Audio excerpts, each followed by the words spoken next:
Hello, friends. Now we continue with our work in A Treatise on White Magic. We're on commentary number 49 in the Rules for Magic on the Astral Plane. Really, I suppose we're closer to commentary 99 for the whole of the book. But in any case, we're working in Rule 10, and this is the 33rd program in Rule 10, and our work has to do with how to train and advise young and upcoming promising aspirants. So not to narrow them down, not to lay emphasis, it says, on diet, celibacy, time, seasons, and so distract their attention from the newer and sacred art of being and the wonder of living as a soul. So this takes us forward on this September 11th day. Forget not that when a man is living as a soul, and his entire personality is therefore subordinated to that soul, then unselfish purpose, purity of life, conformity to law, and setting of a true example of spiritual living will normally and automatically follow. So realize first things and those which will in due course follow, and place emphasis on first things. Food, for instance, is frequently a matter of climatic expediency and taste, and that food is desirable which keeps the physical body in condition to serve the race. That's the first thing. If you are an Inuit person and you're living up where the normal kinds of foods will not grow and only the whale or the seal is available, then that's what you have to work with. Again, a divine Son of God can surely function as freely and as effectively when in the married state as in the celibate. He will, however, brook no prostitution of the powers of the body to the grosser satisfactions, nor would he offend against established custom, nor lower the standards which the world has set as the highest and the best. So an enforced celibacy is not desirable in the newer type of training. The issues have been confused and the emphasis has been too often laid upon the physical acts and not upon the life of the actor. When the attention is fixed upon the soul, the physical plane life will be rightly handled. Let's see, not upon the life of the actor. Okay, again, a little problem, I think. Something left out. Let's see. Let us see. Life of the actor. Not upon the life of the actor. When attention is fixed upon the soul. There should be, I think, an and in there, possibly. Okay, let's just, okay, I'll put one in.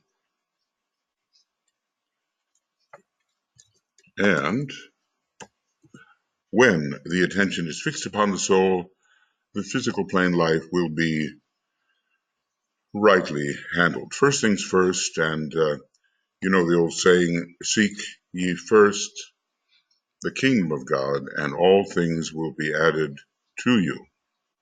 It will be realized that there is greater hindrance to the growth of man in spiritual being through a critical attitude or a state of self-satisfaction than by the eating of meat.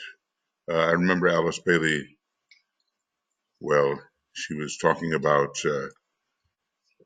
she herself at a certain time had her diet reassigned, by the Tibetan, so she could probably stay in incarnation and finish that work. And I think that involved some eating of meat, and better to be to eat beefsteak with a kind tongue than be a hypercritical vegetarian. Something of that nature emerged.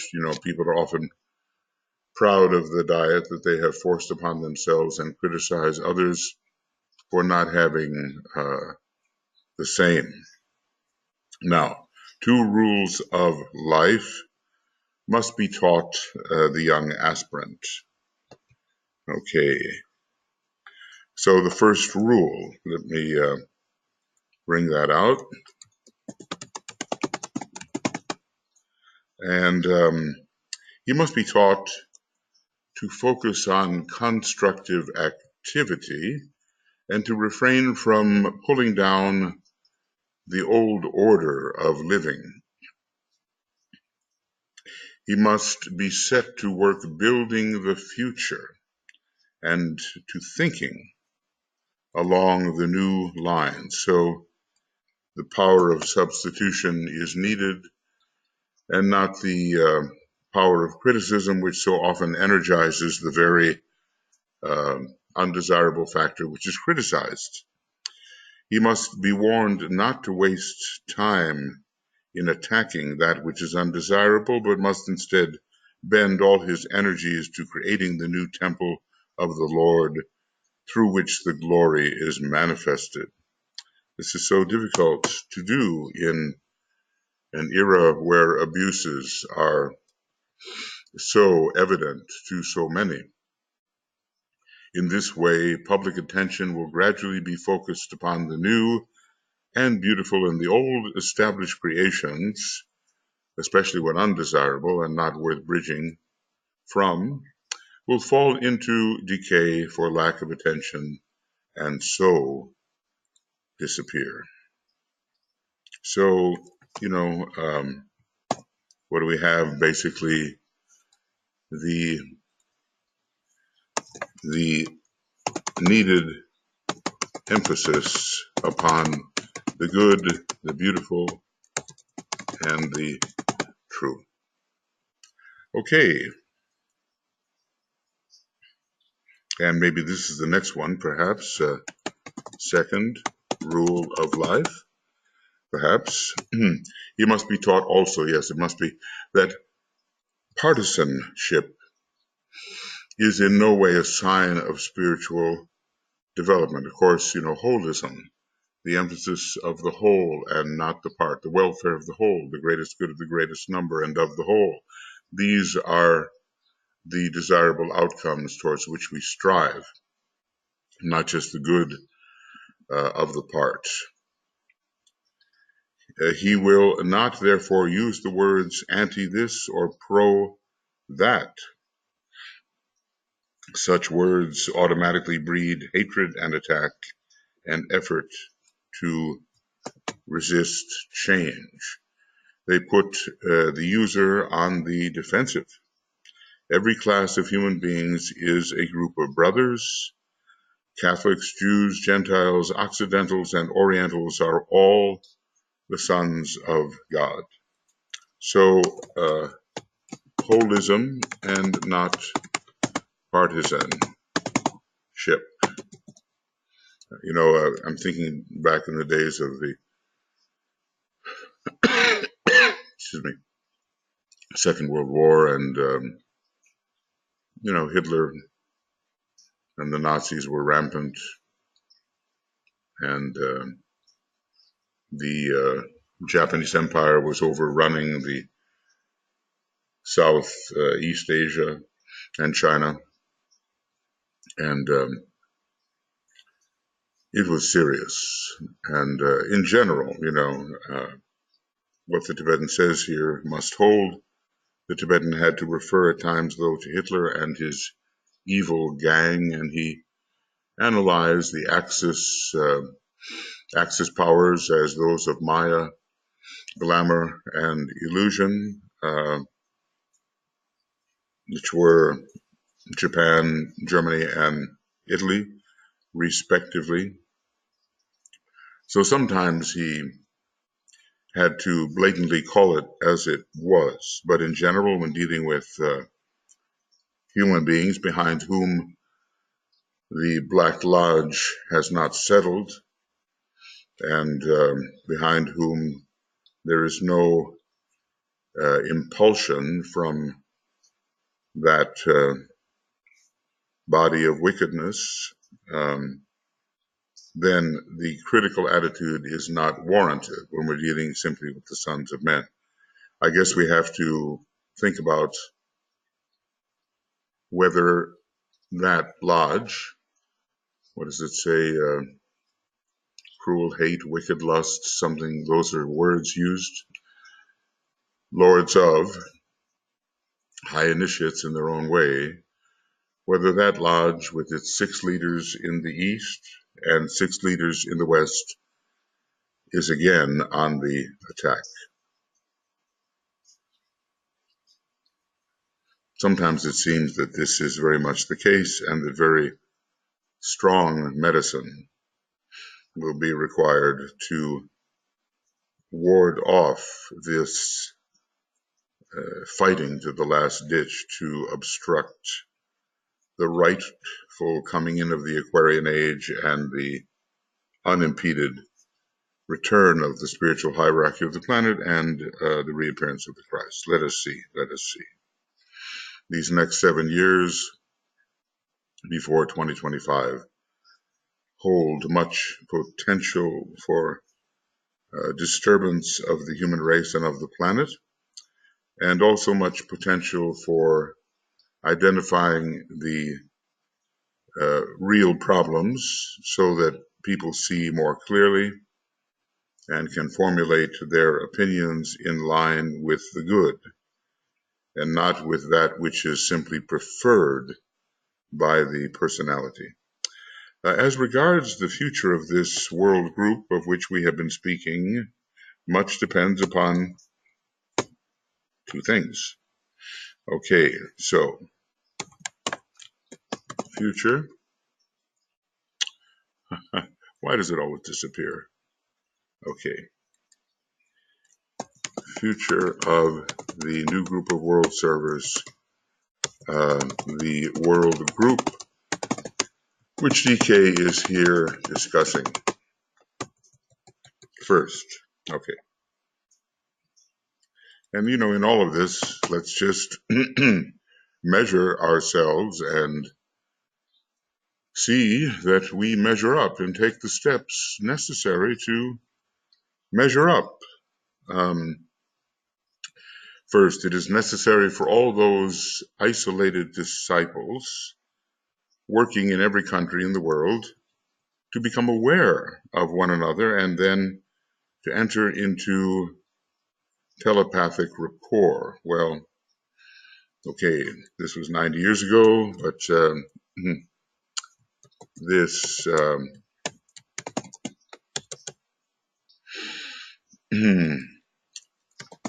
this is now increasingly possible with our amazing systems of communication. I mean, I'm working, and so are so many others, in real time, conversing with people all over the world, thinking together, planning together. Remember the days when if you wanted to contact, let's say, from the United States and New Zealand, you sent a letter off and maybe a week later or more, that letter would arrive and then a response would come and so forth. Now we have instantaneous communication and something that comes close to the annihilation of time. Well, this telepathic rapport, okay, so that is a condition of the mind and soul. There are all different kinds of telepathy. And some of this is obviated by the ability to simply talk to each other over time and space. This may seem to you to be a wonderful but In practical vision, I assure you that this is not so. The work of establishing this rapport may indeed be slow, but it is an inevitable effect of the growing sensitivity of all souls who are working in the field of the world. The individual, the Tibetan has told us, is naturally telepathic, and it's just a question of recognizing this and ridding ourselves of the conditions which inhibit the naturally inherent telepathy. The first indication of it is that instinctive recognition of those who constitute part of this group when they meet and contact each other in the way of world intercourse. So recognition of co-workers in the new group of world servers is an indication of developing telepathy. There comes to them an immediate flashing forth of the light, an instantaneous electrical interplay, a sudden sensing of a similarity of vision and of objective, or a vital opportunity to aid in and to cooperate with each other in the work, in which it is realized that all are interested. So there are confirmations of membership, and I'm thinking of the Dalai Lama and Bishop Tutu. There they are pursuing apparently very different agendas in different religions, but they are fast friends and they recognize each other as men of God, whatever they may call it, and people with similar objectives to raise the human race, regardless of the concretions, the secondary concretions of the systems in which they work. That's, I think, a good example of the recognition, sort of instantly recognized friendships between those who seem to be working in very different fields, but they share something in common: the commitment first to the service of the race. Working disciples everywhere, when they meet each other, will know at once that their work is identical and will advise each other as to where cooperation and supplementary endeavor may be possible. So, disciplic recognition. Okay. The CFP-LIC. Okay. In about 30 years, so what did we say, maybe 1960s and the 60s here, the interrelation between the units in this group, scattered as they may be all over the world, will be so close that daily they will meet each other at a set time and in a secret place. Okay. Well, we have to see whether did this prophecy work out as anticipated. Certainly there has been wide recognition of cooperation across the globe, and in the work of triangles, there is this internal meeting going on all the time, but it need not be at a set time. But certainly the full moon work, as supported by our communication system, has us all meeting at a set time. And in the secret place of the soul, yes. So that is true. Okay. This only becomes possible when the triplicity of soul, mind, brain, leaving for the moment the astral body out of it because it's so often out of alignment, are all aligned in the individual, and when each aspect of it can be simultaneously in touch with members of the group. Okay, so, there is a deep intergroup. Whoa, that's not going to work, is it? Um,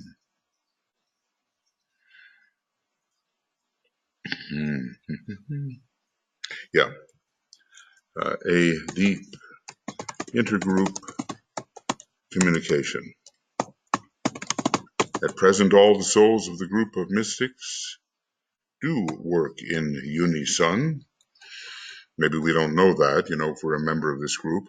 A number have succeeded in bringing the soul and the mind also into a close and established relation, but as yet have the lowest aspect of this aligned and linking triangle, the physical brain, as yet the lowest aspect, remains totally unresponsive to the waves of force emanating from the higher aspects of the disciples, engaged thus in laying the foundation of the new civilization. So how it stands now, not completed, and the soul, mind, brain alignment needs still much work.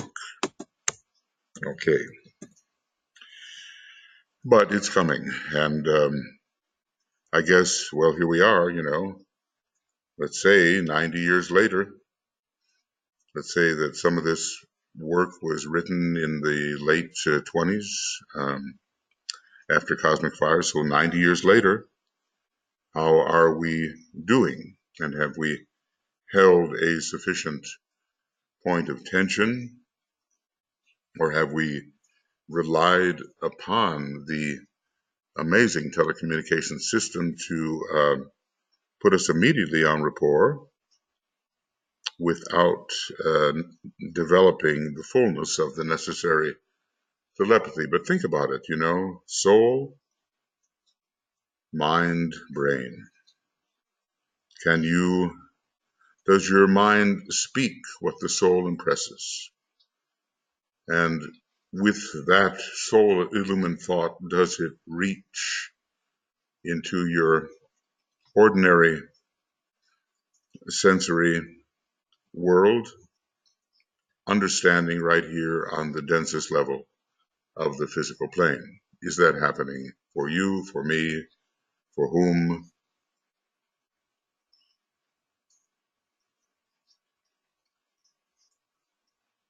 Are we, coming through as developing white magicians, able to bring the idea of the soul right into incarnation here on the physical plane, whether verbally, artistically, in some way manifesting it?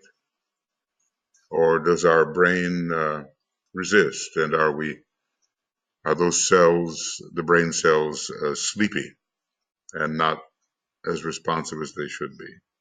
There's so many things to work on when we consider what is offered here. So it is therefore largely a matter of perfecting the mechanism of the brain so that it can rightly register and correctly transmit the soul impressions and the group purposes. Okay, well, we're going to have that interesting situation where it tells me, oh, you can't do this, but maybe I did. Let's just see. Sorry to take just a moment off here, because you never know whether your save has been a save. But looks like it. So the conditioning the brain, and I suppose we might say right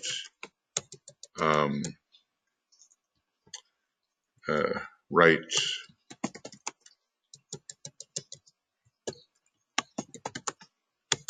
It just jumps all over the place, doesn't it? There's got to be ways. Right. Physical conditioning. I'm sure that diet, exercise, meditative practice are all involved, and other things too. So this involves, let's see. Now, so let's just say this, and we might say i.e. getting the physical brain into the state of right responsiveness involves what? Okay. The awakening into conscious activity of the center between the eyebrows, called by the Oriental student the Asana center. So let's just say brain awakening requires Asana center awakening. And that is that can be done through meditation. It's a Venus center largely. It's a fifth ray center. The solar angel is in a way a Venus being, or highly connected with that particular planet. So our meditations will help with this process. I'm recalling that the Tibetan even gave some disciples exercises for awakening the Asana center, and I suppose stimulating the brain to the point where it could really be that receptive template for the impression from the soul. The subordinating then of this center to that of the head center, so that the two vibrate in unison, and Venus is subordinated to Vulcan, which at this point and mostly rules the head center. Okay, and thus, and this will produce three things, the establishment of three things. So this is all about awakening the responsiveness of the physical brain for the sake of right impression from the union of soul and mind. So what will it produce? Direct conscious alignment between soul, mind, brain,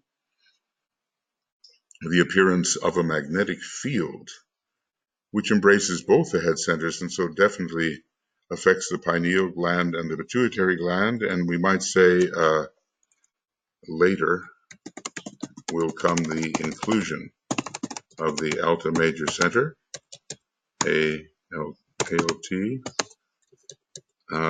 alta major center. Let's see, ALMC. Let's see if that does it. It's nice to know. Yeah, I did. ALMC. Later will come the inclusion of the alta major center, and then a triangle is formed with its what's called dispelling radiance. Okay, then the recognition of this field of dual activity in two ways: as a light in the head, an interior radiant sun, or as a dynamic center of energy through which the will or purpose aspect of the soul can make itself felt. I guess it depends on the ray, how this manifests depends on the ray and the quality of the brain cells. But anyway, three things. Okay, and there's the word mostly with one L. All right. So, what are we looking at here? Perfecting the mechanism and getting the brain into right shape. Awaken the Asana center, subordinate the Asana center to the head center, and this is going to produce that alignment that's necessary, the awakening of the pineal gland and the pituitary and their relationship, particularly producing a kind of inner head radiance, which may or may not be visible. As DK says, sometimes, there's a very definite contact, but the visibility is not there. Nevertheless, the two work together, the two centers, the two glands, and an inner either light or power is what we seem to experience, or maybe both. Either light or power, or maybe both are experienced. Okay, and number 3, and this will proceed, the development of a facility which will enable the man to do what? So when the brain is brought into right functioning, into a necessarily, rightly, correctly awakened state, what can we expect as the result? Okay, now we see. Use the mind in any direction that he chooses, turning it externally towards the world of phenomena or internally towards the world of spiritual being. A flexible and seamlessly operating mental capacity. Next, produce consciously and at will a corresponding responsiveness in the physical brain so that it can register accurately any information which comes from the physical world and the emotional or astral world too. So, a responsive brain will take in subtler worlds. A responsive brain will register impression from the subtler worlds and finally discriminate intelligently between all these spheres of activity. So this is the outcome of being able to unite these two centers and activate the physical brain rightly. So this, let's see here, just got to get this correct. This is the desirable outcome. Using the mind in any direction, that's number 1. Okay, inner or outer. Sometimes the mind is very extroverted and just turned toward outer things, but then if that cannot be corrected, it just means the person may be intelligent but still living in the hall of ignorance with regard to the higher of the pairs of opposites. Produce consciously and at will a corresponding responsiveness in the physical brain. So brain registration greatly increases, and finally discrimination is there, so one knows what's really happening inside. All of this is part of awakening the centers and subordinating higher centers, lower centers to higher centers, and awakening both the mind and the brain in a new way, making them both responsive to the soul. See, let's put this here. Both mind and brain must become responsive to the soul. And probably, okay, BRBL, probably first the mind, and then the brain, indicating or allowing us to register the responsiveness of the mind to the soul.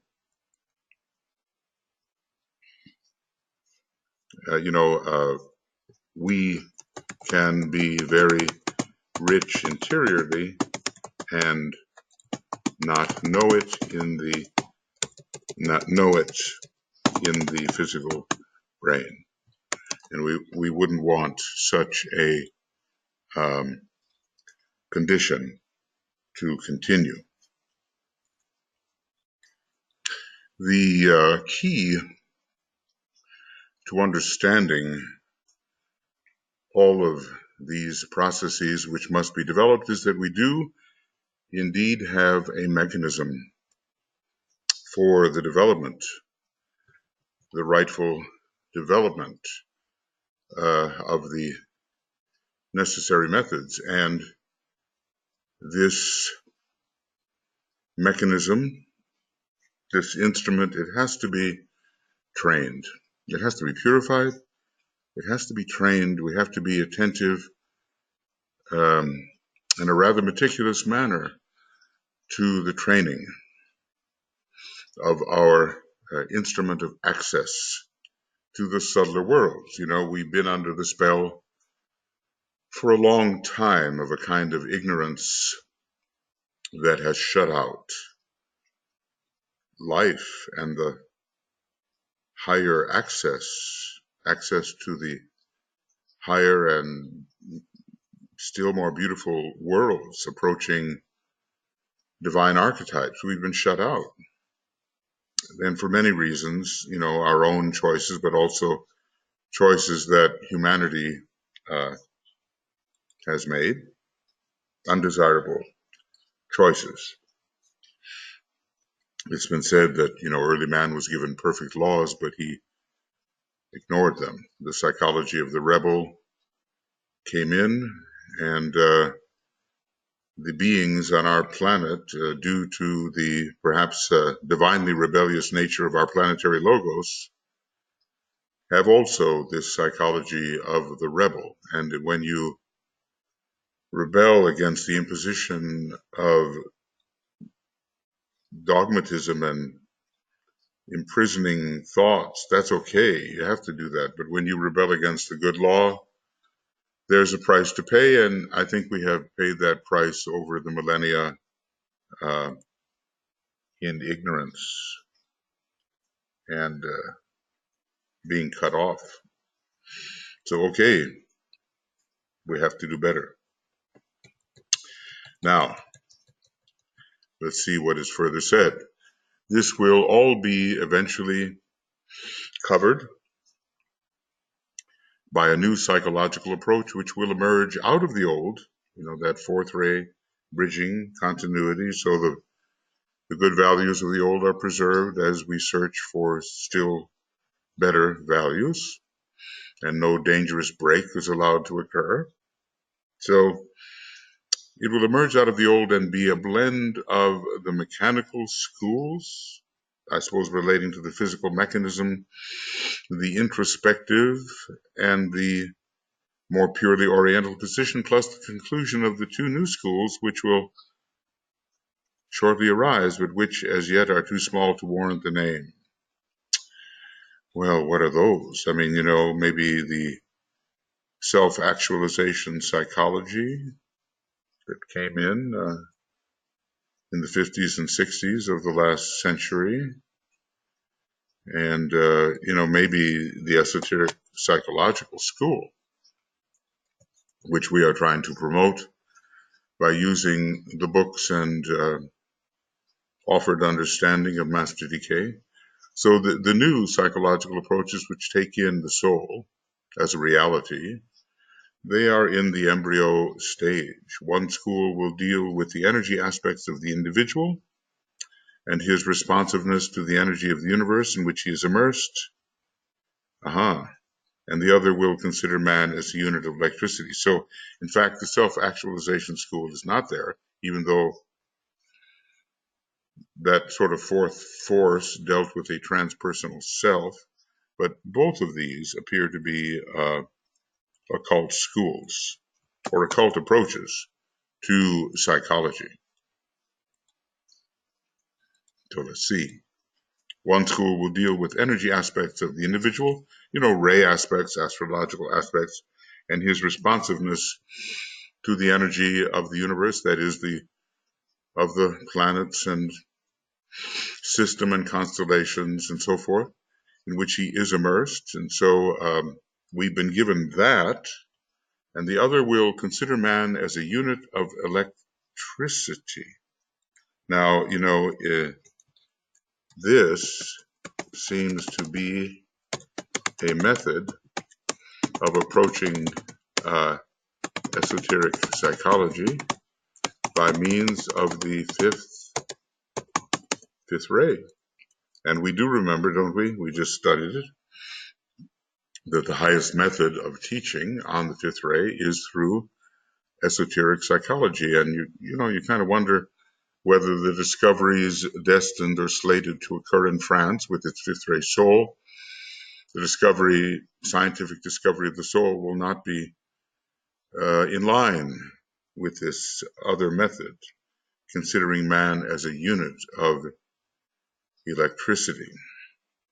Both will be quite one-sided, but the contributions of the various schools will someday be unified into one synthetic presentation.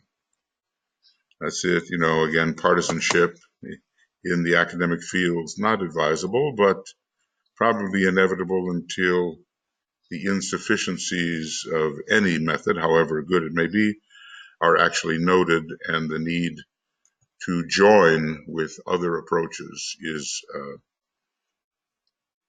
realized. Okay, now let's see. Requirements. Was all of this the first requirement? Maybe I divided it too soon. Okay. Well, we awakened the centers, all right, and we awakened the brain, okay.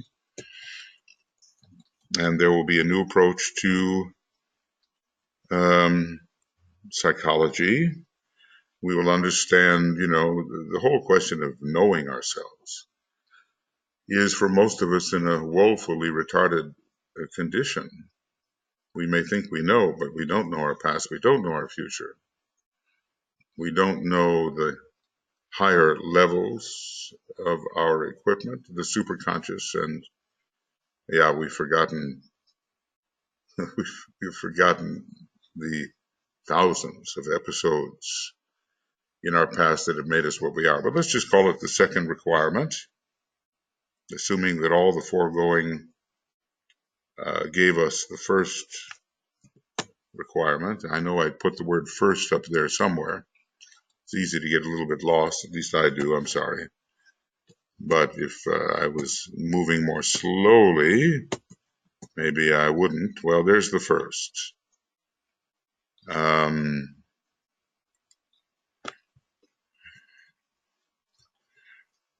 Okay, but I'm not quite sure that that's really the second, that the second follows on that particular first. Anyway, I'm not going to bother myself with it. Just review it, for yourselves, and I will too. The second requirement, which will establish right, is the establishing of a relation between working disciples. This is the main objective. The main objective under discussion is the establishing of right relations or of relations, and then right relations between working disciples so that they can strengthen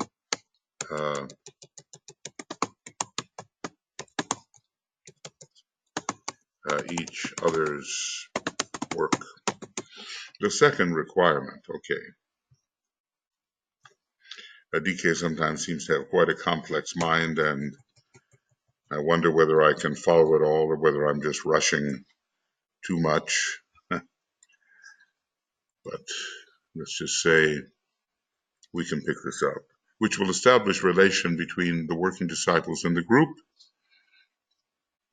is the capacity to preserve a constant and sequential recollection of both the inner and outer life. I guess this is called, continuity of consciousness.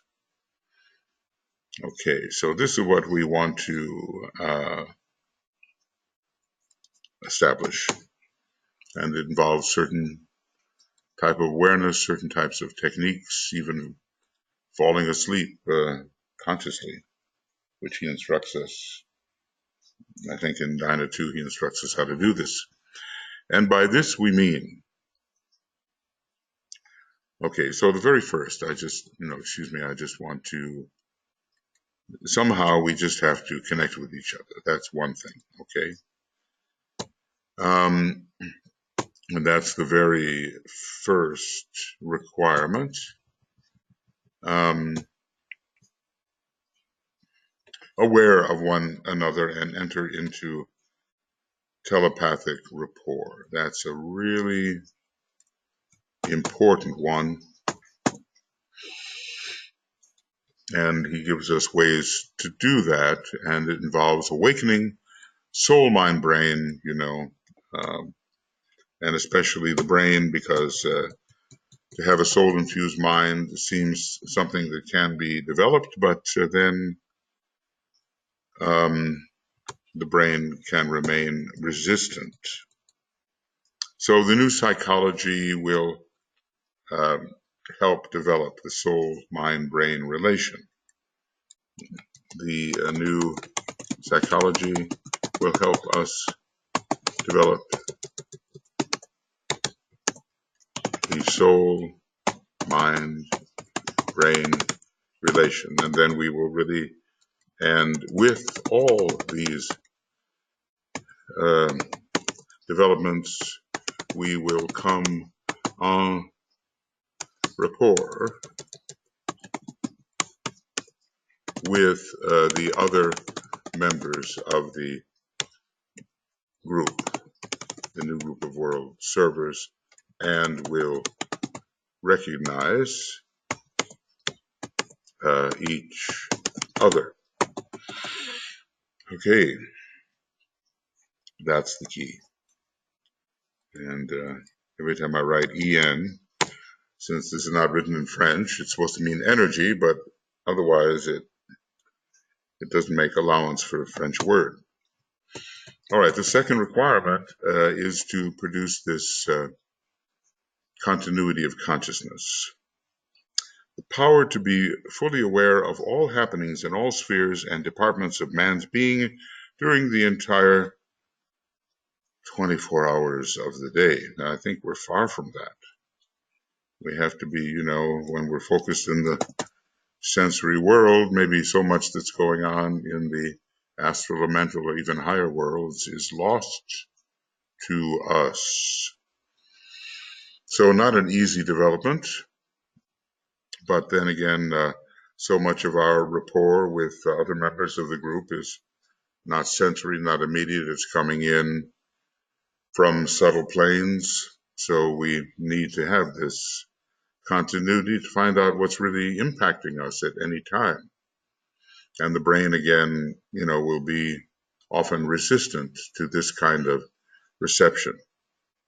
Continuity of consciousness. It's one of those terms that follows us constantly in the teaching. And we have to know how he defines it, the power to be fully aware of all happenings in all spheres, as every vehicle probably is a sphere or an ovoid, and is within a plane which is a sphere, and departments of man's being during the entire 24 hours of the day. A tall order, I think. And yet this is far from being the case. Indeed, I'll agree there. There is no real awareness of existence during the hours of sleep. The dream life, as related, is as full of illusion as any of the more definitely lower psychic experiences. Sometimes we think that dreams hold the truth, but we have to remember the derivation of the word dream from some old root. Is it an Atlantean root, which means to harm, as well as perhaps to reveal. So we're in that world that has much glamour and illusion. The slowly growing interest in dreams from the standpoint of psychology and the investigation of their probable source are the first weak attempts towards establishing the awareness on a really scientific basis. Maybe Carl Jung made a lot of progress in that way, but it's still just the beginning of this is the revival, he tells us elsewhere, of the Atlantean science of dreams. There is as yet no conscious registering of mental activity during such times. I'm recalling, that I've tried to do that, sometimes to think on, let's say, waking up on the other side trying to think, but if you think too hard, it all just disappears, so there's got to be methods of doing this. There is as yet no conscious registering of mental activity during such times, though ideas can come, and you can, the story of the shoemaker and the elves, you lay out your materials and then the Davic elves get to work and give you a result in the morning. As when the emotional body holds the center of the stage. With what is the mind occupied during a long period of emotional upset? It has, we know, its own life and laws.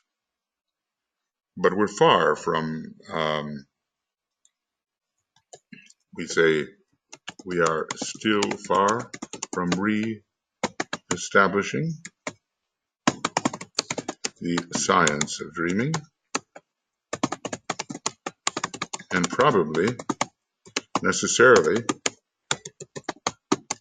on a higher turn of the spiral. Again,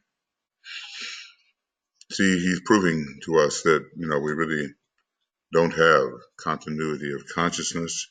Again, what are the activities of the soul when the development of consciousness will have reached the stage where there will be a sentient reaction in all departments of man's nature, meaning we will feel the vibrations occurring in all departments of man's nature, and all of it recorded by the brain.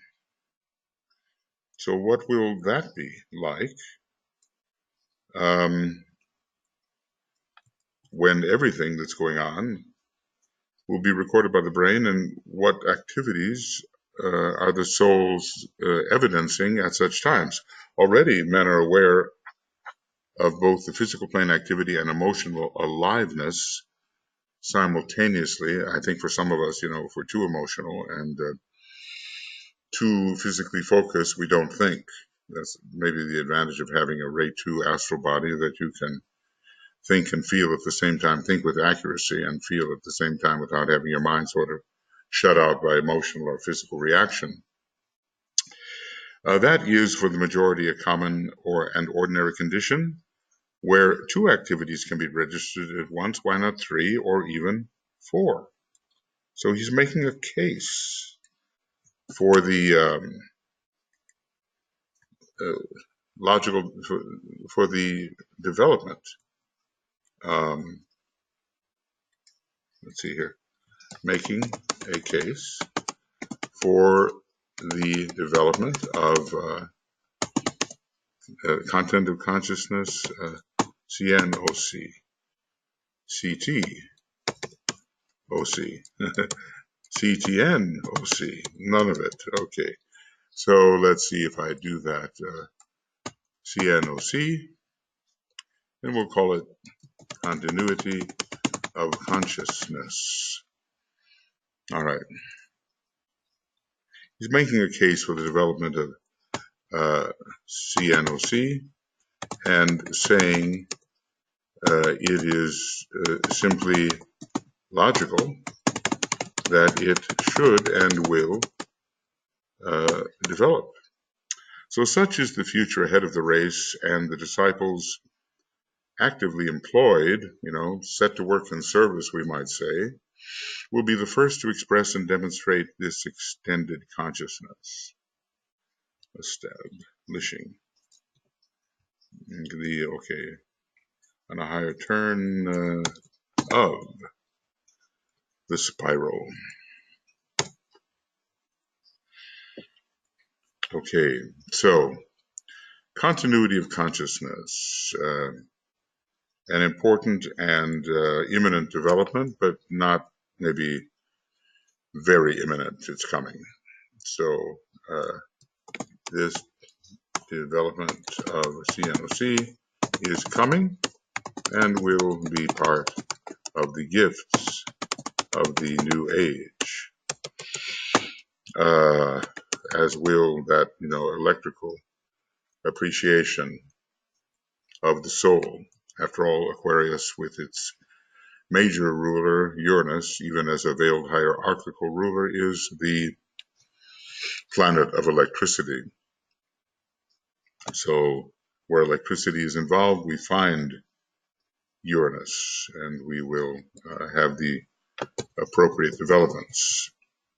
So we remember telepathic interplay. This kind of development started the whole thing, this whole discussion. Thus, telepathic interplay and extended sentiency must be developed and are closely interlinked with each other.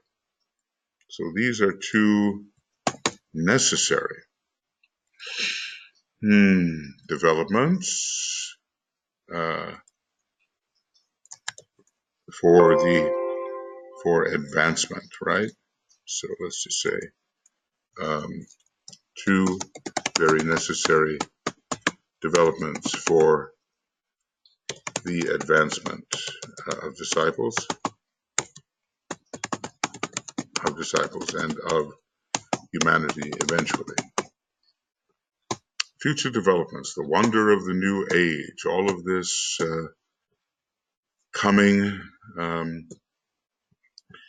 and offering us powers and abilities and methods of understanding which we hardly deem possible at this time. We're a long way from really understanding it. So interrelating the units through telepathic interplay and making the mechanism so sensitive that we have continuity of consciousness and thereby can witness and participate more in the kind of interplay between disciples. Okay, so first, relationship growing between the disciples in the new group of world servers, and this is done also through refining and developing the mechanism so that it can receive on all levels and probably project from all levels as well. You can really see that in a way the masters have come none too soon. We're not yet capable of doing these things. Here is a master giving us a prognosis, an anticipation of the future. He can do these things. And he's taking the time away from maybe his other great interests to make it possible for us to do these things too, and thereby add to our service potential. We are reaching the 1 hour point here. Oh, it's such a problem saving this big book, but I'm just hoping it works. So let's see. This is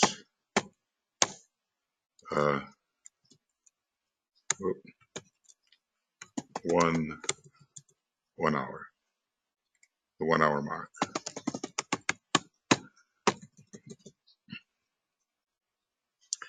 Yes, I'm speeding ahead, friends, and I hope it's not compromising the quality of what I'm trying to offer, which is largely quite a number of correlations and links between aspects of the teaching.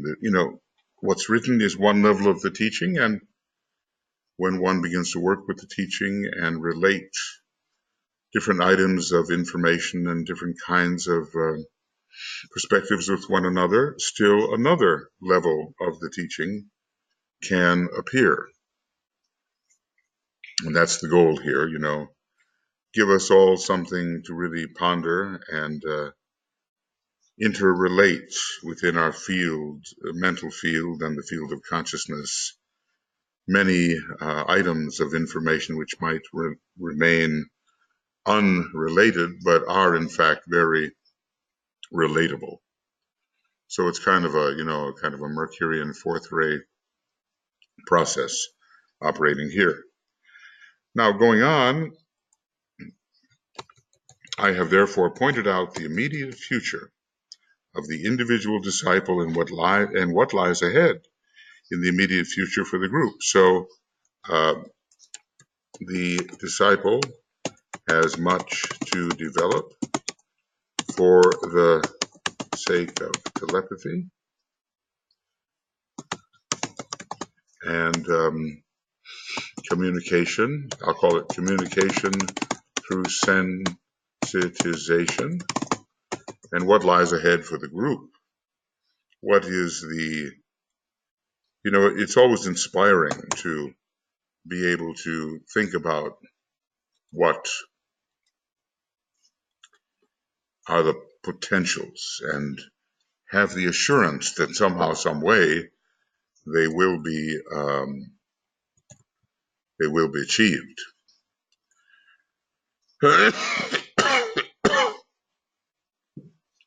Okay, what lies ahead for the group? And, we might say, and for this important group called the new group of world servers, now it is so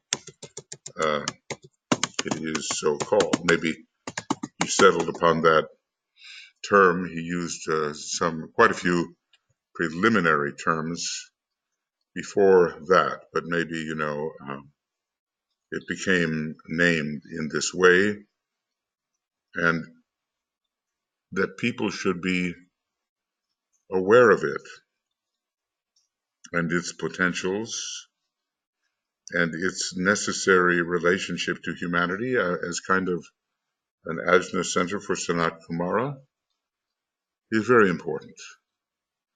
I mean, if we can be aware of the potentials offered to us, the possibilities offered to us, it's very enlivening and motivating and energizing. And we do have to keep our energy because the road ahead is demanding and full of burdens. So what's ahead for the group? What's ahead for this group? First of all, a preliminary period of emergence into public consciousness and thus of making its presence felt. Well, first of all, I guess people have to know about it in some form. People,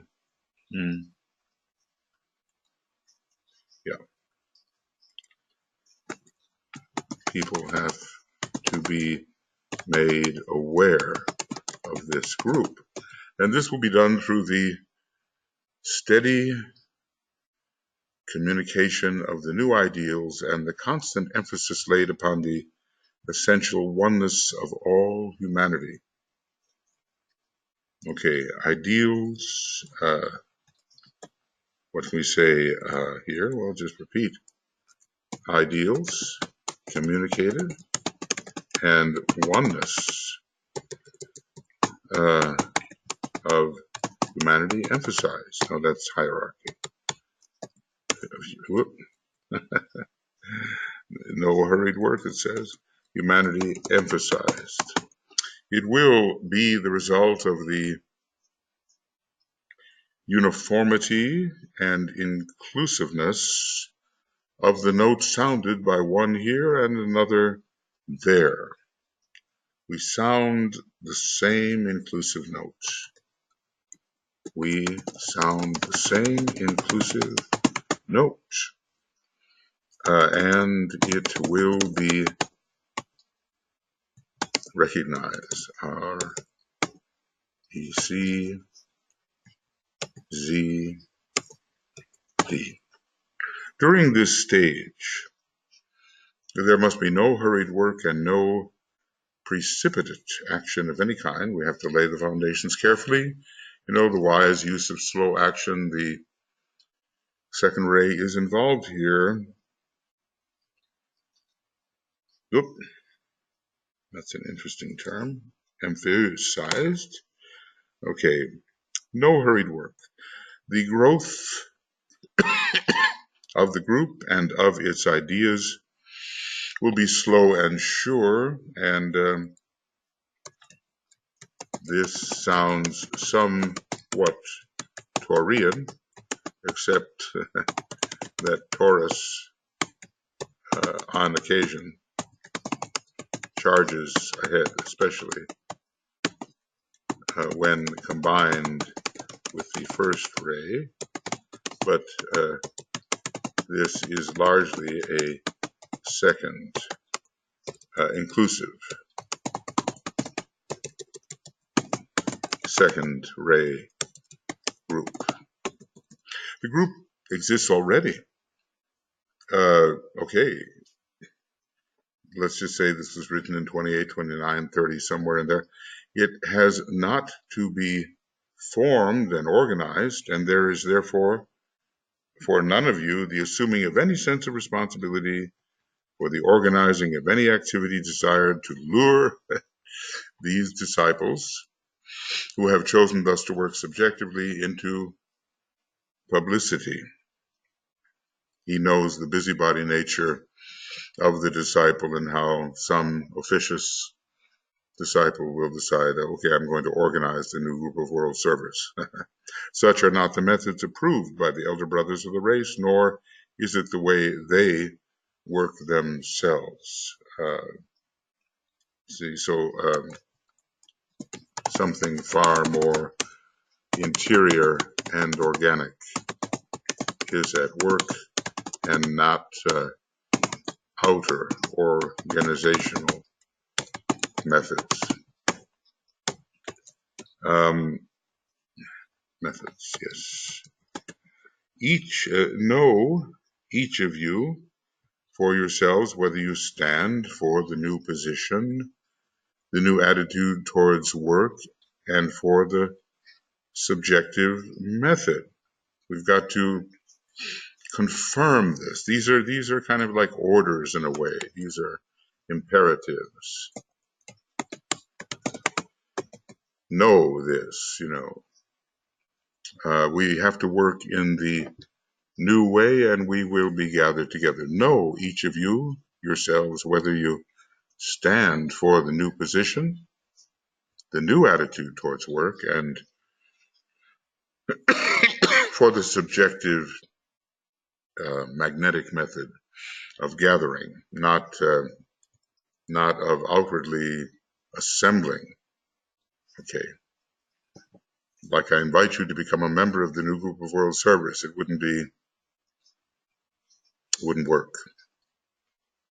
Decide once and for all whether you prefer to work in the old exoteric ambitious manner, building and vitalizing an organization, and so producing all the mechanisms which go with such a method of work, and also many difficulties which have not worked in an especially spiritual manner, not worked in an especially spiritual manner. I wonder if my chronometer is here telling me I'm done. Oopsie.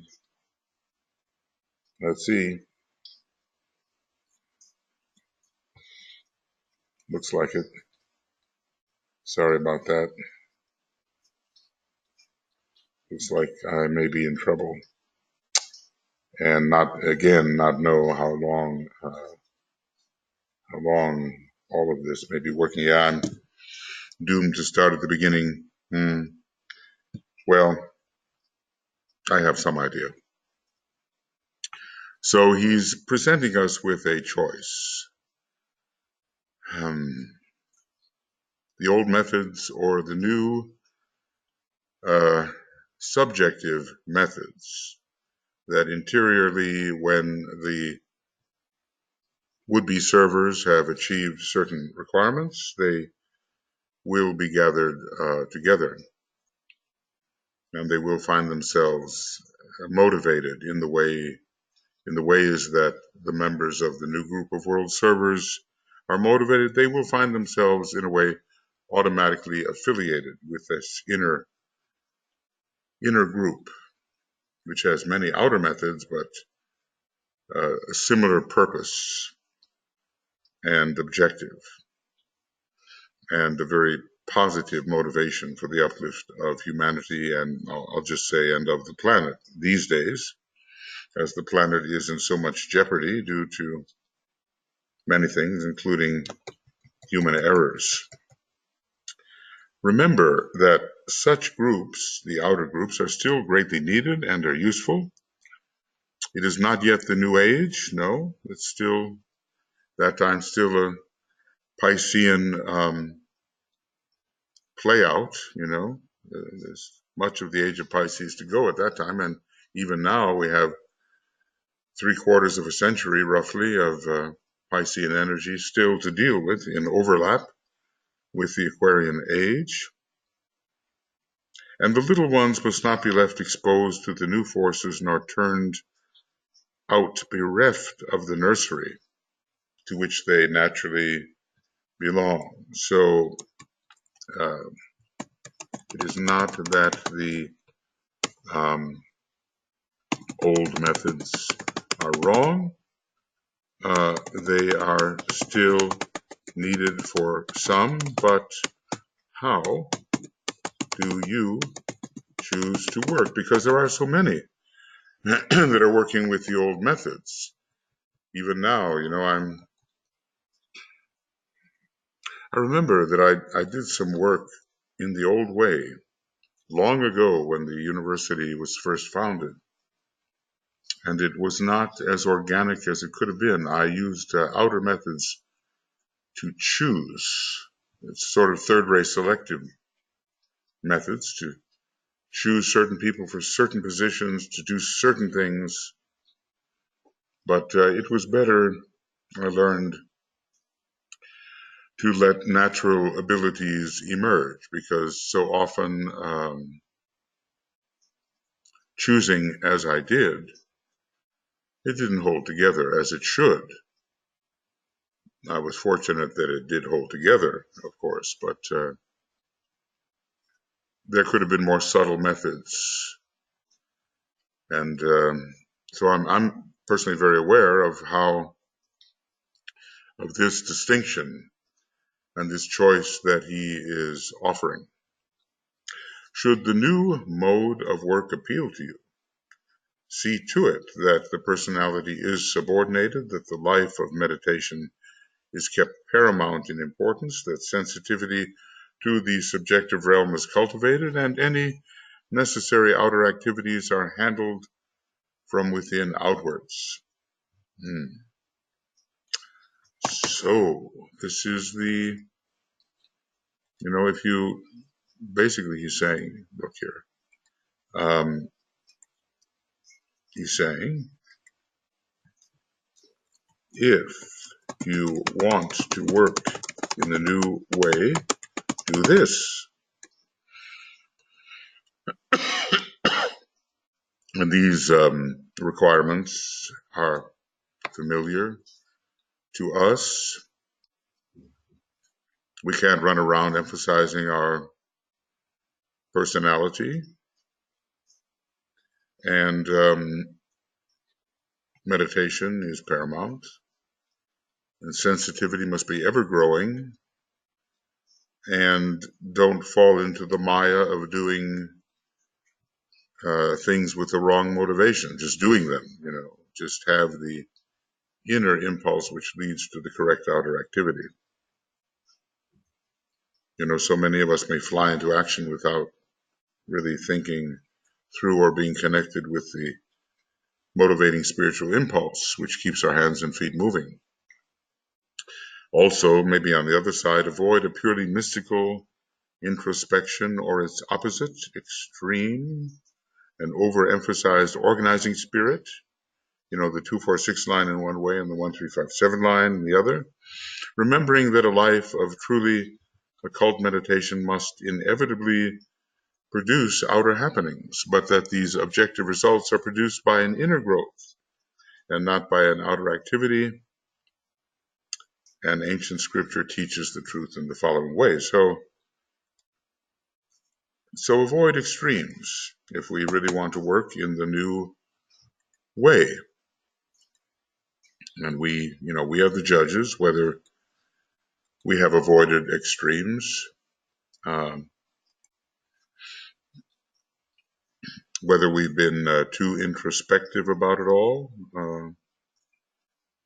and not present, not showing up, as it were, outwardly, or that we have been, a busybody, really.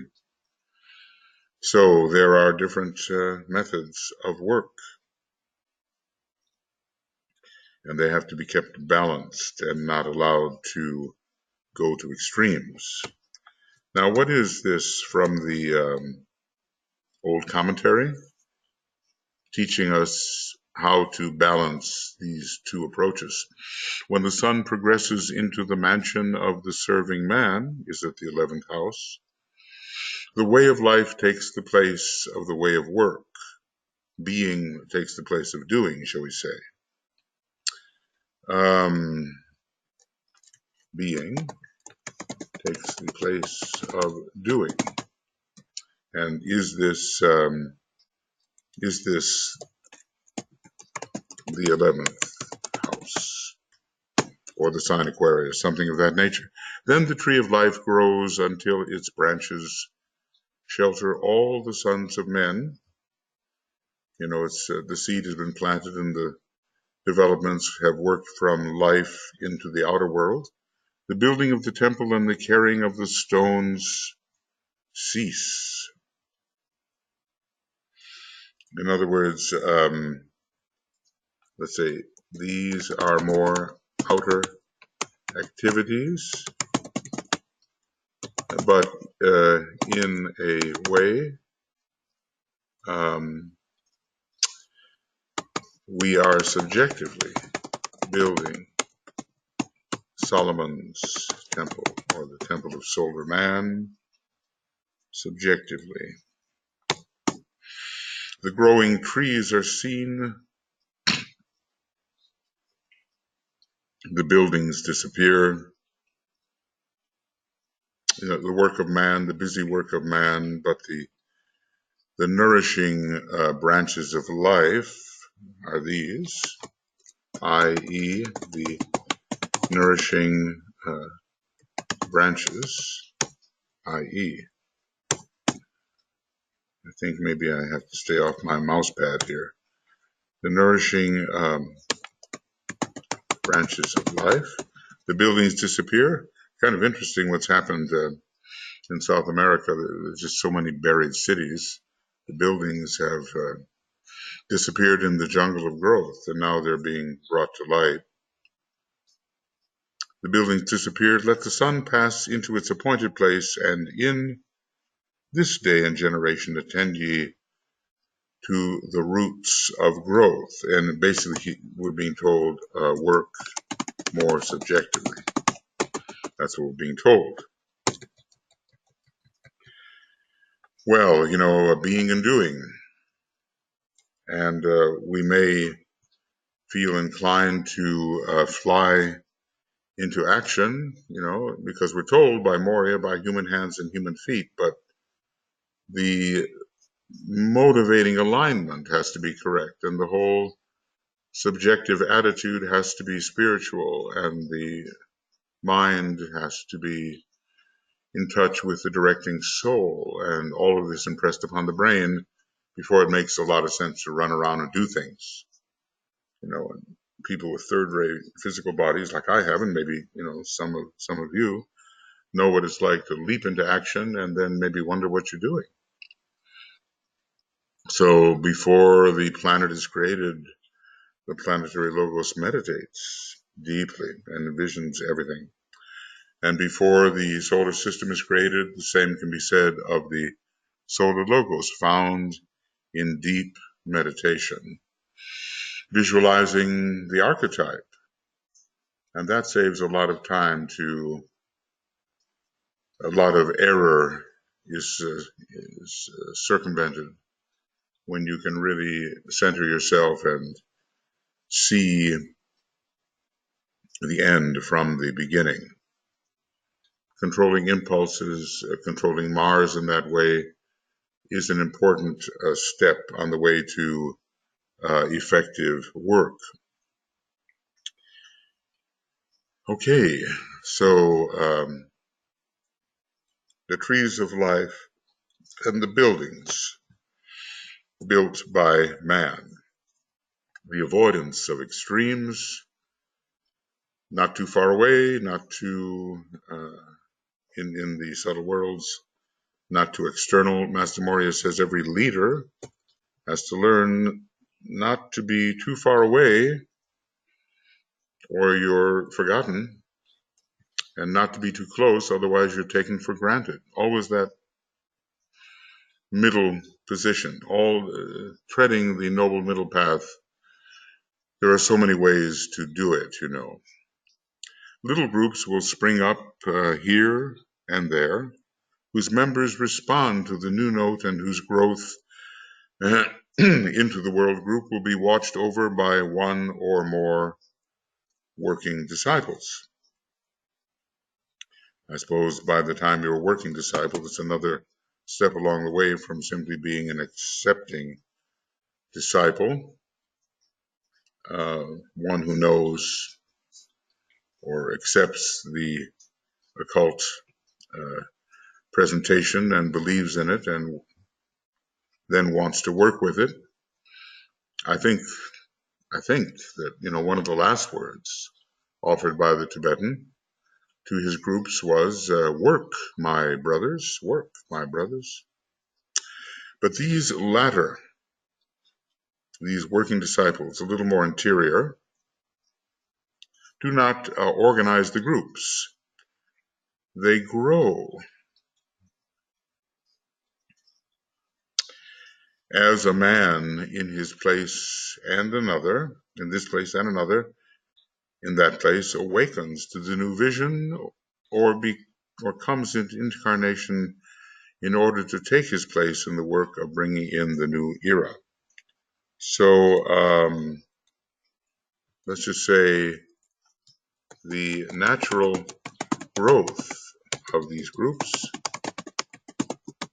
involves a different dynamic than the outer organization of these groups. I guess, when you're dealing with a school, you have to have some degree of organization in an outward sense, but the subjective interplay is the most important. These groups, stimulated by that 16th century impulse and developed accordingly, and now groups within the context of the one great serving group, they are that now, these groups will demonstrate no sense of separateness. They will be unaware of personal or of group ambition.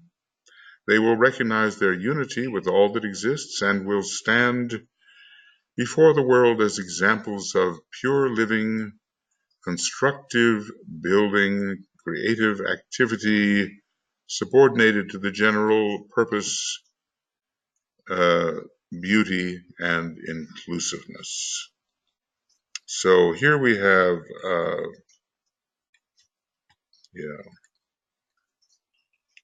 we have a very beautiful description of what the new groups should be like. And I think, we have to,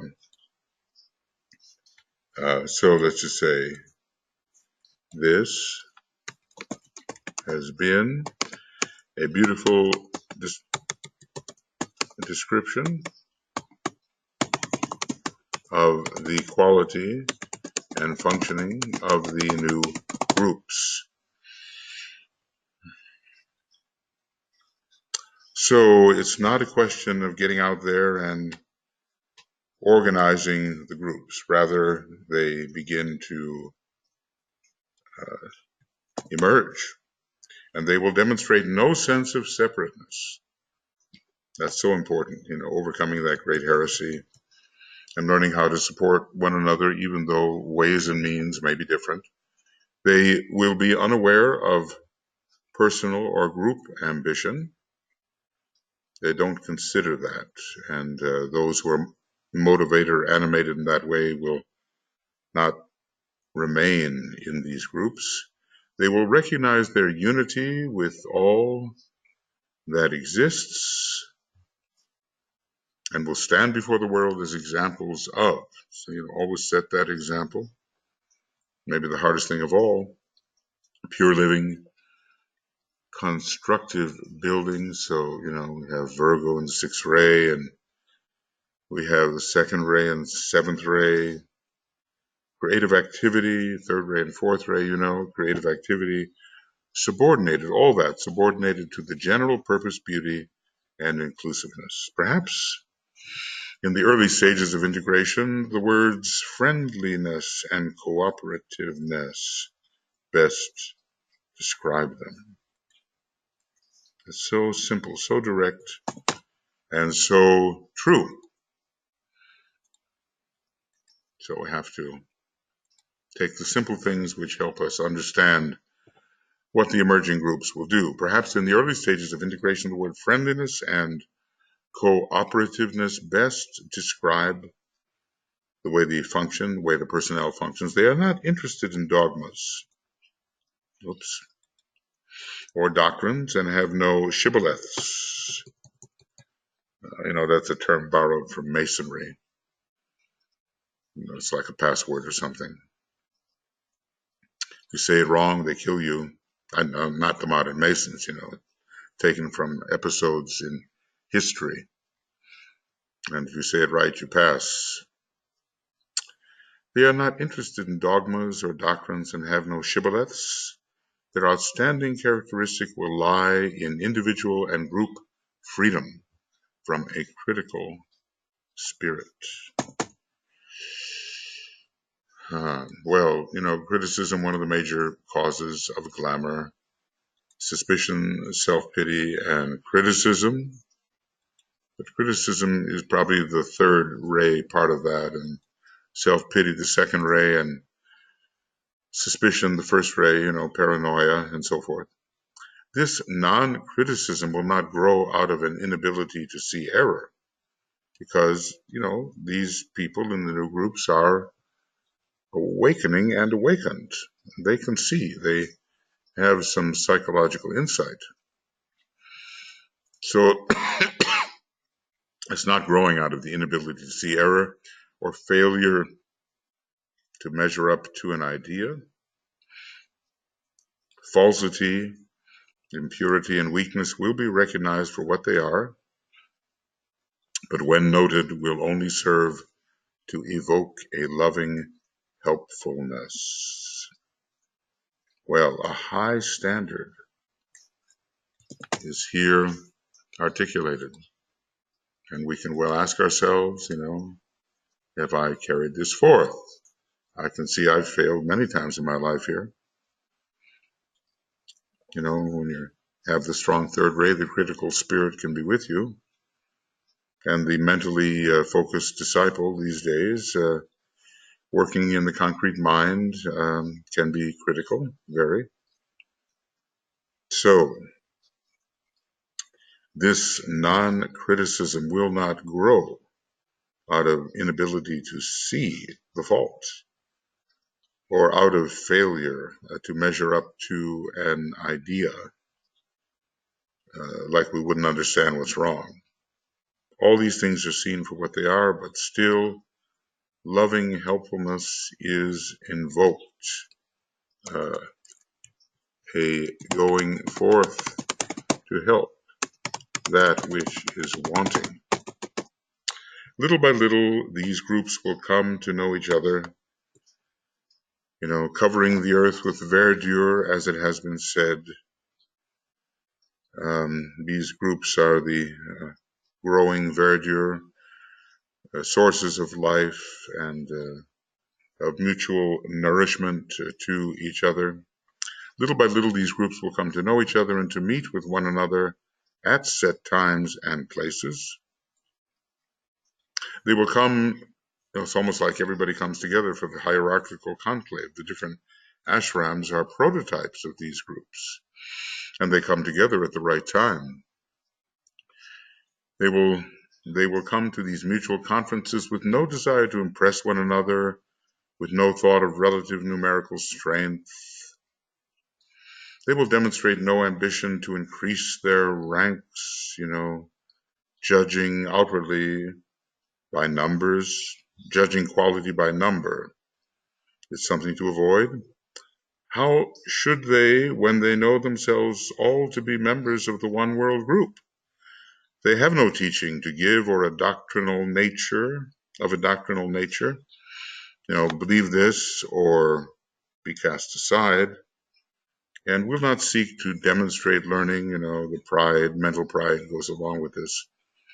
They will meet solely to discuss modes of world helpfulness, the formation of a platform so universal and composed of such basic truths that it can be presented under all the varying methods and utilize the many terminologies. They will endeavor to employ each other's terms, to make that link and show that there is a harmony and commonality, and to familiarize themselves with each other's approach to reality and symbology. So here we have, a true, let's just call it, a true unification in process. And ego, or lower ego, is left out of their meetings, conferences. They don't come to impress. They don't come to be singled out as the best. That's a low stage, and would that some political leaders would understand that. It's humanity first, and even then, it's the planet and the plan first. It's no country first. It's no person first. And when there is a meritocracy, maybe Sanat Kumara stands forth as the first, but he's not the first when he looks above. Who is the first? What is the first? The one being only, which we all are. So, all of this requires the jettisoning of old and limiting methods. The requirements seem high and at variance with the condition of many people's psyches presently, and even then it was brought forward. There's still competition, and they're still trying to best each other and be first and greatest and dominant. The lower Leo tendencies still rule so many. There's no attempt for the part to stand out. No attempt for the part to stand out above and beyond the other parts, all come in helpfulness and friendliness and cooperativeness. Well, sometimes it happens, and when it does, it's the sign of things to come, and a very beautiful possibility is realized practically. Little by little, also, the special contribution and note of each group will be recognized. Now, this is only just, and where a need exists for just that special approach and the particular note or method of interpretation in any part of the world, there will be an immediate and united impulse to facilitate the work of that special group that special group could do in that place. So, what do we have here? We have intelligent and loving selectivity. In other words, if you do something the best, then you are called upon to do that. And there's no jealousy involved in that selection. There's only support. So let's just say no jealousy, only support. Well, beautiful ideals are here enunciated. Those of us who've been working in the field for a while, we know that many of us have a bit of a stretch to measure up to these selfless, friendly, cooperative, loving approaches. But we will. And the oneness of humanity will emerge, maybe in imitation of the demonstrated oneness of such serving groups as the new group of world servers and their many offshoots. An example will be set, and people say, well, it works for you. It really looks beautiful. Let's try it, These groups, with the one subjective group of conscious living souls behind them, will be too busy with world service and interest to waste time on trifling non-essentials. Well, to know the essential from the non-essential, this is very important in the realm of effective service. We just don't want to waste time, do we? We do not. They will not have the time to play around with group names and insignia and badges and the technicalities of fraternities when they meet together. Those are outer things, they tend to emphasize an outer identity. World needs, world opportunities, and the rapid development of the consciousness of mankind and the initiation of humanity into spiritual realities will so engross their attention that they will have no interest in purely physical plane arrangements, nor in laying the emphasis upon their own personal growth. They really are setting the world of the spirit first. And the outer things which have meant a lot in the past, for the sake of group identification, no longer are deemed important and worth spending time upon. They will be well aware that response to world need and service and life of focused meditation will promote their growth, service and meditation. And of course, the study too, really.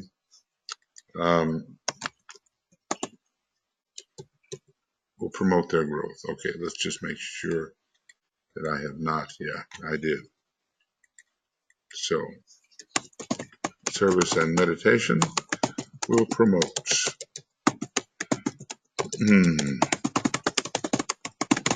Their eyes are not upon themselves, upon their own good characters, or upon their individual accomplishments. All of that, all of the secondary things are of the path of probation, and we're talking about real discipleship. We're even talking about real group discipleship. In fact.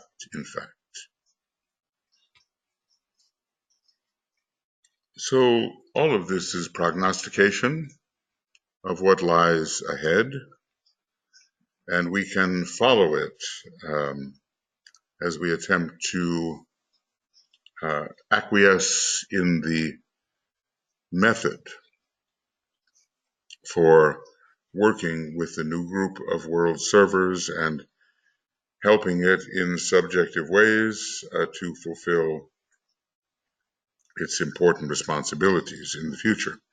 Later, as a result of their telepathic relationship and their united conferences, there may emerge certain esoteric groups and schools for development in order more rapidly to equip them for world service. Well, someone like myself, I'm counting on that. And as we've read in Letters on Occult Meditation, the coming of these schools, though not immediate, seems very much a certainty.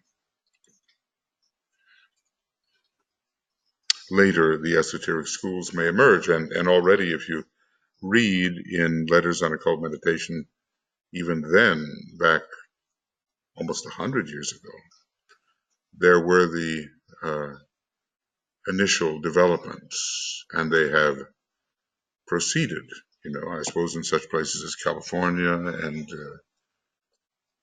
Australia, and there seem to be, stirrings along these lines in Sweden and Russia, and the emergence is coming, but it can't be rushed, and their real power will begin to evidence itself, but still in a small way, when the great Lord again is outwardly visible, the reappearance of the Christ. So he's mentioning the new schools here and in Letters on Occult Meditation, and also in the Rays and Initiations. He does say, they are still far ahead. Many other things have to proceed. We have to get that sense of order of what must come first. Later, as a result of their telepathic relationship and their united conferences. Well, sometimes I think, I don't know if we have this yet, but I know that many, let's say we have our SRI, USR conferences, many who work in different ways and present different approaches are welcomed. And as one of my friends said once, well, everybody gets a chance, It's just the beginning. In these schools, modes of meditation, the intensification of vibration and the laws of the universe will be taught, and the right use of color and sound. But all will be subordinated to the idea of service and the uplift of humanity. Also, the schools referred to in Letters on Occult Meditation will gradually come into being. So is there a distinction here, or are we referring to the schools as mentioned in Letters on Occult Meditation? Now, later, in a later book, he says, well, the schools mentioned in Letters on Occult Meditation lie far in the future. I mean, did the development of atomic energy and the exploding of the atomic bomb and the putting into the hands of humanity of the method of destroying itself, did these things make a difference? Was the schedule altered? I think when Master DK returns to writing, that some of this will be spelled out for us. But, in the Moria Federation, given that Master Moria is the head of all esoteric schools and organizations, so we tap in on his role in that respect. Uh, we try to offer at least some of the impending curriculum, which will be offered in a still more intense form in the true new schools. We try to offer that synthetic approach. Nothing can be forced. People have to come together and build together and achieve a certain point of tension together in order to take the next step. But the esoteric schools will be a mode of presenting um, candidates to the initiators, and some can enter the preparatory schools, which involve themselves more with the first and second initiation, and you would think that the advanced schools will deal maybe with the third initiation. I don't think the fourth initiation can really be approached in school form. And Masonry will do its work, and the new church will do its work, and three modes, three organisms will present their candidates for initiation, working along the first, second, and third rate line: Masonry, the church, and the banded esoteric organisms or occult organisms. But of what use, he says, now a little sobriety for us, okay? But of what use is it for me to forecast the future in more explicit terms and hold out a picture of an intriguing quality when, at present, the integration of the group of world mystics and its close welding is not yet, we would say, an accomplished fact? We have a lot of preliminary work to do. And as much time as it takes to do it, well, that's the time we spend.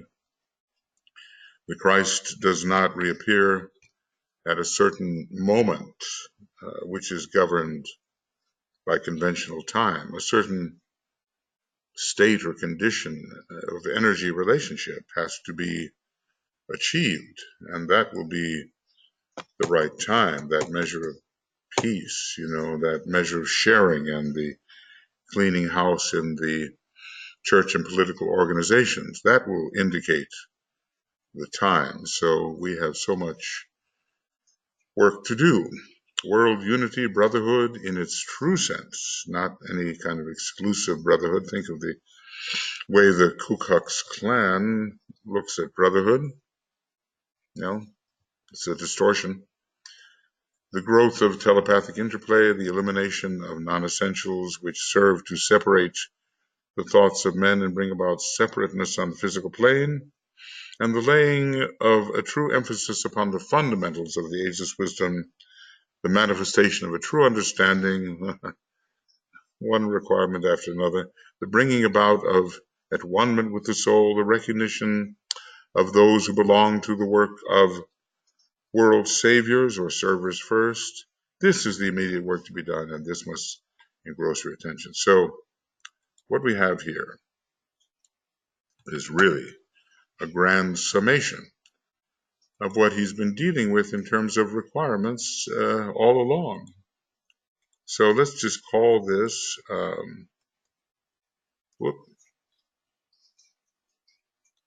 am I there?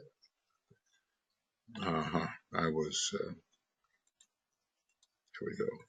So this is a grand summation of what must be done and what needs must be fulfilled before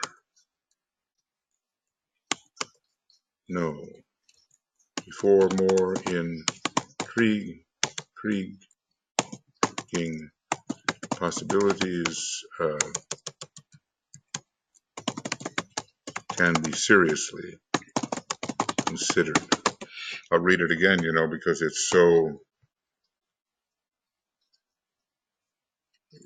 good. It's so demanding and so focused on what it is we really have to do. World unity, brotherhood in its true sense, based upon the soul and the monad, the growth of telepathic interplay, the welding together of the servers, the elimination of non-essentials which serve to separate the thoughts of men and bring about separateness on the physical plane. If we overemphasize the secondary things, we forget about that which really unites us, unifies us, and the laying of a true emphasis upon the fundamentals of the ageless wisdom. That's what humanity can absorb at this time. The manifestation of a true understanding, unbeset by glamour and illusion. The bringing about of at one-ment with the soul, the recognition of those who belong to the group of world saviors. Notice he uses that word now. The group of world servers does turn into eventually the group of world saviors. This is the immediate work to be done, and this must engross your attention. And, we would say that ever the practical approach and not the lofty and fanciful. As Master Moria has said, and about which I've often felt chastened, we are tired of castles in the air. They want action, rightly motivated and needful in relation to the divine plan.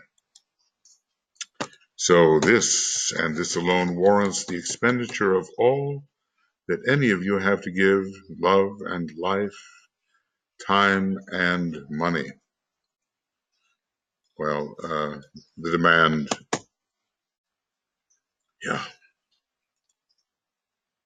let's just say,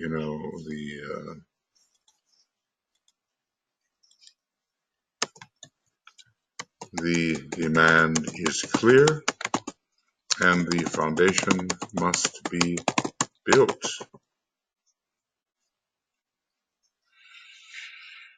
So every one of us can pause on every one of these requirements. Do we think in terms of world unity and brotherhood? And are we really recognizing our fellow members of the new group? And, are we supportive and en rapport with many different efforts that are going on, maybe in different ways than our own, but are moving toward the right fulfillment of the divine plan within our own sphere, and just getting rid of all those little things that divide us.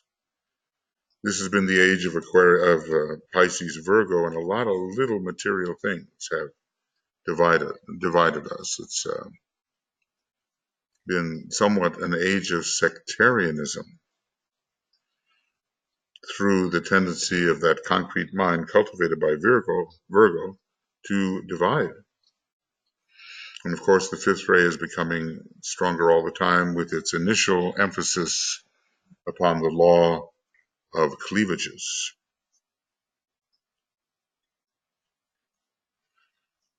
So we've really been given a picture of what should involve our attention. In the last number of paragraphs and, in the previous program, this and this alone, it's an exhortation here, he's wonderful at that. This and this alone justifies your existence and calls forth from all of you who respond to the vision that utter sacrifice, which is so rare and so far-reaching in its effects. I mean, the masters have given their all, so they know what they're talking about. And maybe, we don't yet, because it's so rare. Utter sacrifice. When you talk about utter sacrifice, I think, well, for us, the Christ as the great example, the casting of all that one has at the feet of the Lord of life, whether Sanat Kumara or the Christ, in order that the work of world salvage may go forward, the elimination out of one's life of all that can possibly hinder, the giving of all that one has until it hurts to give. Okay. The ruling of one's life on the basis of surrender, acquiescence, let's just put it this way, acquiescence as in the Garden of Gethsemane, asking oneself all the time, what can I relinquish in order that I may help more adequately? That and more than that lies ahead of you, of all of you who hear the call and respond to the need and the opportunity. Well, he builds up his case and comes to these final exhortations which summons from us everything we've got. And, we have to count the cost. We have to count the cost. He tells us anyone who would truly serve the masters and then become a master of the wisdom must count the cost. I'm making it really big, I don't dare put it in 72 or something like that, but here's a grand summation of what really is essential to help very effectively with the elevation of humanity and its alignment with the divine plan. I just feel riveted on this section. This and this alone justifies your existence. That's why you came into incarnation. And calls forth, he's speaking to us as potential members of his ashram and certainly as interested students, calls forth from all of you who respond to the vision that utter sacrifice, which is so rare and so far-reaching in its effects. This is really worth pondering, isn't it? How close do any of us come to utter sacrifice?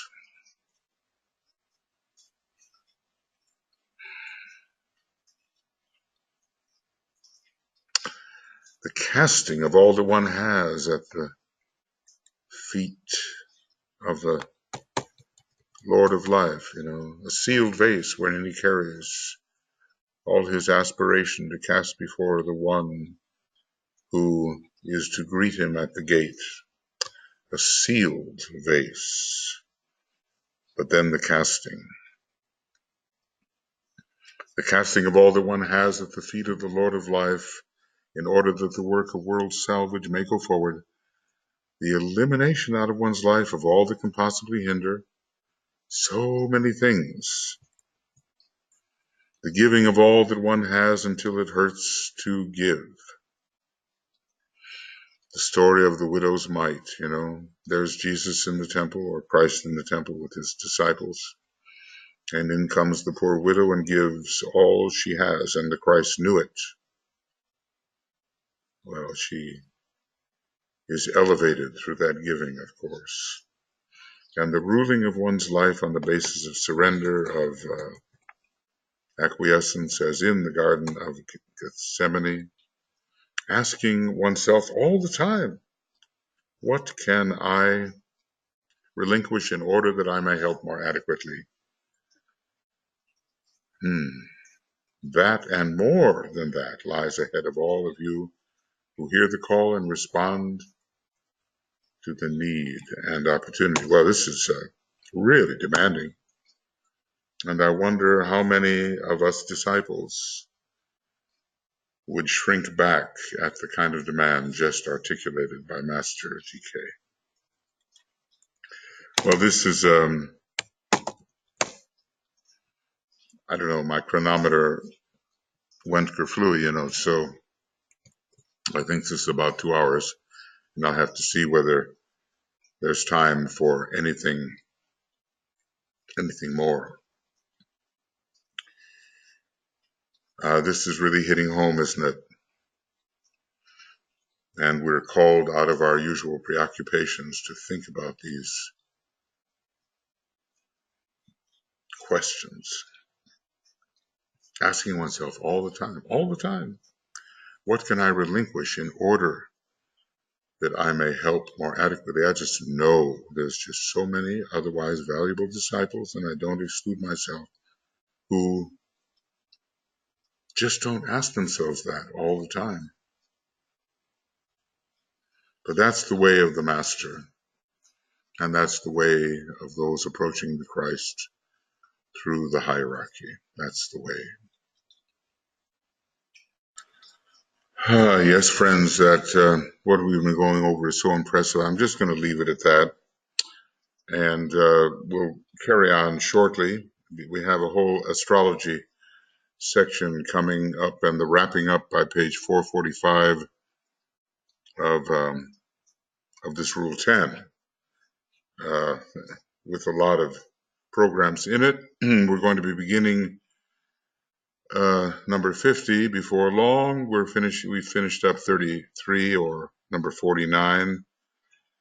I'm not sure when this can take place again, but we're working from page 428 onward, and this is the 34th program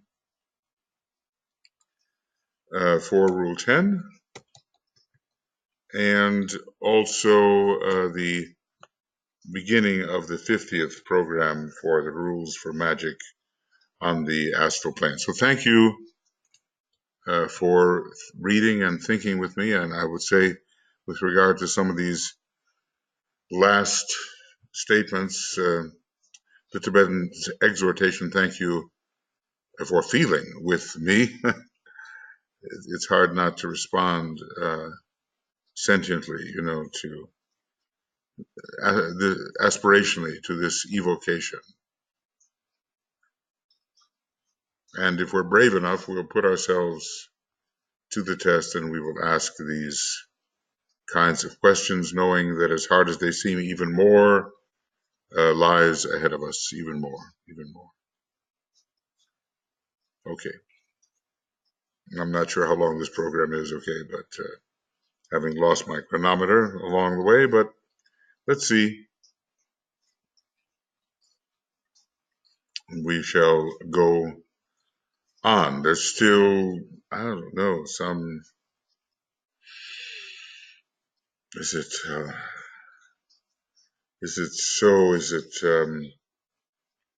still over 100 pages left in this section on the rules for magic on the astral plane? Possibly. A lot to do. We'll see you soon. Bye-bye.